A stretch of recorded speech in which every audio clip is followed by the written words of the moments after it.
స్వాతంత్రానికి సంబంధించి స్వాతంత్ర ఉద్యమంలో ప్రజల గొంతుగా నిలబడాలని ఆనాడు ఏజీఎల్ సంస్థ ద్వారా నెలకొల్పిన పత్రిక జవహర్లాల్ నెహ్రూ గారు దాంట్లో ఒక ఏ ఉద్దేశంతో ఆ రోజు పత్రిక స్థాపించడం జరిగిందో స్వాతంత్రం వచ్చిన తర్వాత కూడా పత్రికకు ఎక్కడ ఇబ్బంది జరగకూడదు, నిరంతరం పత్రికల్లో వార్తలు రాయాలి, ప్రజా గొంతుగా నిలబడాలని ఎప్పుడు ఆర్థిక ఇబ్బంది వచ్చినా కాంగ్రెస్ పార్టీ పక్షాన మరి రుణాలు ఇవ్వటం జరిగింది. పత్రికను ముందుకు నడిపించిన యంగ్ ఇండియా పేరిట స్థాపించిన ఈ కంపెనీలో ఏజీఎల్ కంపెనీని తీసుకొని దాని ముందుకు నడిపించే ప్రయత్నంలో ఈరోజు దీంట్లో షేర్ హోల్డర్స్ వారికి ఎవరికైనా కానీ ₹1 రావడానికి ఆస్కారం లేదు.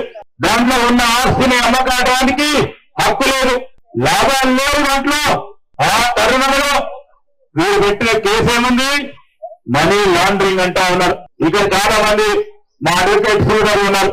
ఈరోజు మనీ లాండరింగ్ అంటే ఒక్క స్థానం నుంచి ఇంకో స్థానానికి డబ్బు కదిలింపు చేస్తే వివిధ మరి ప్రపంచంలో ఉన్న దేశాల్లో ఎక్కడి నుంచో ఆ డబ్బు స్థానచలనం జరిగితే మనీ లాండరింగ్ అనే అంశం వస్తుంది.